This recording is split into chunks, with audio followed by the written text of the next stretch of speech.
Petals of reincarnation के episode 13 की शुरुआत सेंजी और हाइतो की लड़ाई से होती है जो कि पिछली एपिसोड से चल रही है। जुबे डोजो के बाहर बैठी परेशान हो रही होती है उनकी लड़ाई देखकर, क्योंकि उसे मालूम है सेंजी और ज्यादा देर तक हाइतो के आगे नहीं टिक पाएगा, क्योंकि हाइतो उसे रीजनरेट करने का मौका ही नहीं दे रही। वो हाइतो के लिए भी परेशान होती है कि ये आखिर अपने टैलेंट के बजाय और फेमस स्वॉर्ड्समैन की टेक्निक्स को इस्तेमाल कर रही है। इससे यही जाहिर होता है कि ये अपनी पास्ट लाइफ की वर्जन यानी कि मुसाशी की टेक्निक्स नहीं अडेप्ट करना चाहती, बल्कि हर किस्म की स्ट्रेंथ और पावर हासिल करना चाहती है ताकि उसे किसी के आगे सर झुकाना ना पड़े। इतने में ही हाइतो अपनी दोनों स्वॉर्ड सेंजी के पेट में घुसा देती है और उसे एक बार फिर कत्ल करती है। जितनी देर सेंजी रीजनरेट होता है, हाइतो में थोड़ी इंसानियत वापस आती है और वो सेंजी को यहाँ से चले जाने को बोलती है। घायल होने के बावजूद सेंजी वहाँ से नहीं जाता और हाइतो से परमिशन मांगता है उससे हार्ट टू हार्ट बात करने की। ये सुनते ही हाइतो गुस्सा होती है और उसे पक्का पक्का कत्ल करने की धमकी देती है, जिससे सुनने के बाद सेंजी मुस्कुराते हुए मरने के लिए तैयार हो जाता है।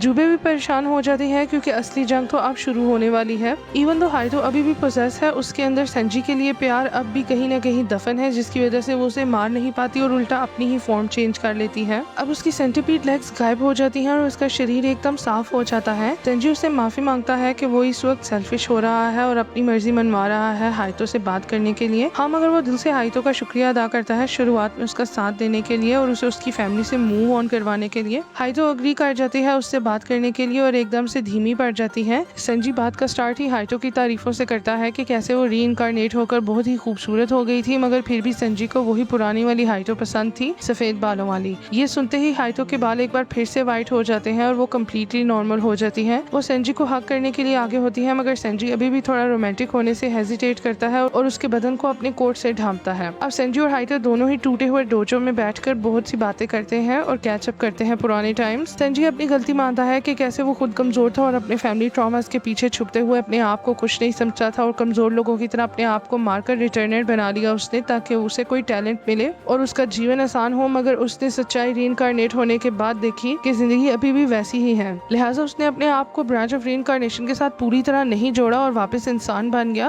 वो अपने आप को बहुत बड़ा बुज़दिल इंसान बताता है for killing himself to gain talent, जबकि रियलिटी में वो बस कामचोर था जो मेहनत नहीं करना चाहता था। अब वो हाइतो से पूछता है कि अगर वो लोग कभी रीइंकार्नेट ना होते तो आज उनकी जिंदगियां कैसे होती। हाइतो हैरान होती है और इजहार करती है कि वो ऐसा सोच भी नहीं सकती और ना ही उसे पता है कि अब वो आगे क्या करेगी। उसके हिस्से की इमेजिनेशन सेंजी करता है और सेंजी ये इमेजिन करता है कि वो एक मांगा आर्टिस्ट होता, वो भी बहुत सक्सेसफुल वन, और हाइतो एक स्वॉर्ड्समैन होती बिना ही टैलेंट गेन किए, या फिर कोई फेमस एक्टर होती। अब हाइतो ब्लश करना चालू हो जाती है इन बातों से इनकार करने के साथ साथ। सेंजी उसे एक और बात की माफी मांगता है कि वो उसके साथ किया हुआ वादा पूरा नहीं कर पाया जो उसने पिछली एपिसोड में किया था। हमें दिखाया जाता है कि हाइतो ने जब ठान लिया था कि वो सब किस्म की स्वॉर्ड्समैनशिप सीखेगी ताकि सेंजी मजबूर हो जाए अपना टैलेंट यूज करके उसका टैलेंट चोरी करने के लिए, लेकिन सेंजी उसका ऑपोजिट ठान लेता है और वादा करता है कि उसके खिलाफ इतने टैलेंट्स इकट्ठे करेगा कि वो हाइतो से मुकाबला करता रहे, क्योंकि उसे हाइतो का टैलेंट नहीं छीनना था। हाइतो हंसती है ये बात सुनकर, बोलती है कि वो भी अपना वादा पूरा नहीं कर पाई, लिहाजा इस बात को जाने दो। अब सेंजी मुद्दे की बात पर आता है। वो हाइतो को बताता है कि वो दोबारा ब्लैक एज यूनिट ज्वाइन करेगा और रिटर्नर्स को खत्म करेगा, क्योंकि रीइंकार्नेशन ने लोगों को मजीद सुस्त और आलसी बना दिया है। कोई भी मेहनत नहीं करना चाहता, बस अपने आप को कत्ल करके रीइंकार्नेट होना चाहता है, जो कि उनकी डेवलपमेंट के लिए अच्छा नहीं है। वो ये भी ठान लेता है कि वो द सीड को ढूंढकर उसे ही खत्म करेगा ताकि रीइंकार्नेशन को जड़ से खत्म कर सके। हाइतो उसका साथ देने के लिए मान जाती है और उसे प्यार से हक करती है। अब दोनों ही उठकर बाहर निकलने लगते हैं तो सामने जुबे को देखते हैं और शर्मा जाते हैं।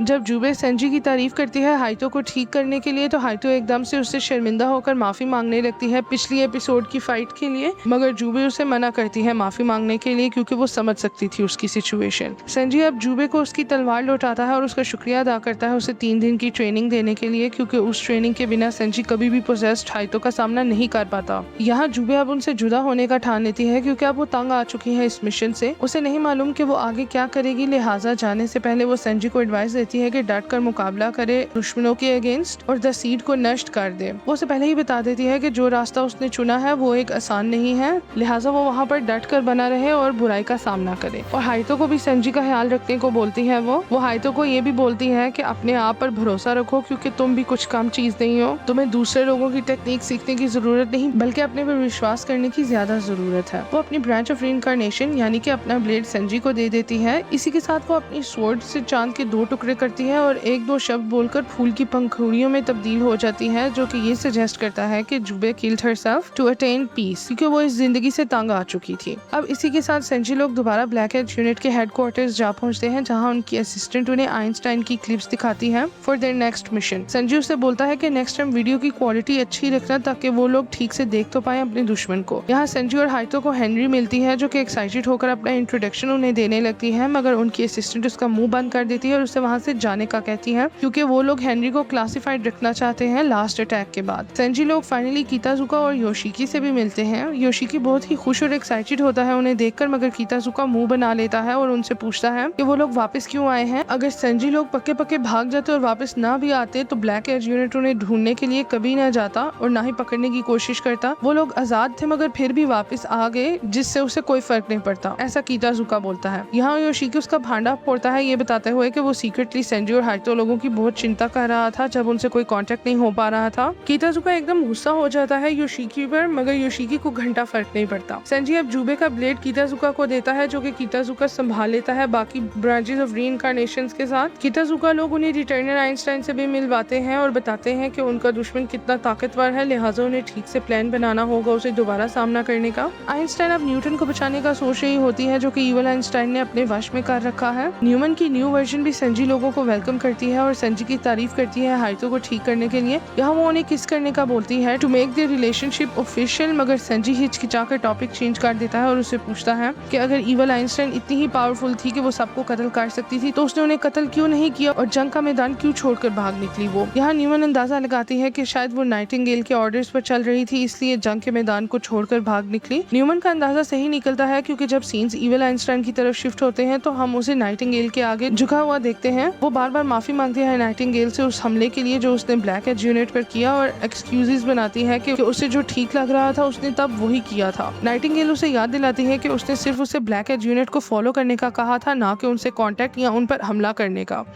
वो उसे पूछती है कि तुम्हें पता है कि तुम्हारे इस एक मूव की वजह से उनका कितना नुकसान हुआ है। उनके सारे सर्वर्स डाउन हो गए हैं और ऊपर से ब्लैक एज यूनिट को भी उनकी ताकत का अंदाजा हो गया है। टेस्ला नाइटिंगेल को अपनी सर्विसेज ऑफर करता है, ये बोलते हुए कि वो जाकर ब्लैक एज यूनिट को निपटा आए, मगर नाइटिंगेल उसे मना करती है। यहाँ वो द सीड की भी बात करती है। उसे पक्का यकीन है कि वो द सीड को पहले ही ढूंढ लेगी, क्योंकि दुनिया में बहुत ही कम ऐसी जगहें हैं जहाँ आम इंसान नहीं पहुँच सकता, यानी उनका पहुँचना मुश्किल ही नहीं नामुमकिन है। और उसे यकीन है कि द सीड वहीं कहीं छुपा है। टेस्ला फिर से ऑफर लगाता है कि वो उसके लिए सीड ढूंढ लाएगा अगर वो उसको लोकेशन बताती है, मगर नाइटिंगेल हंसकर बोलती है कि उसने टेस्ला और आइंस्टाइन से कई ज्यादा ताकतवर और बेहतर रिटर्नर्स को द सीड लेने के लिए पहले से ही भेजा हुआ है, मगर अब तक कोई भी वापस नहीं लौटा। सीन्स वापस संजी लोगों की तरफ शिफ्ट होते हैं, जो कि इवल आइंस्टाइन को पकड़ने की तैयारी शुरू करते हैं। तैयारियों के साथ साथ संजी नरेशन में बहुत ही पॉजिटिव और इनकरेजिंग स्पीच देता है कि कैसे वो रिटर्नर्स का कॉन्सेप्ट ही मिटा डालेगा ताकि लोग दोबारा नॉर्मल जिंदगियां जी सके। और इसी के साथ ये एपिसोड खत्म होता है। वीडियो अच्छी लगी तो मेरे चैनल को लाइक एंड सब्सक्राइब करो। मिलते हैं नेक्स्ट वीडियो में।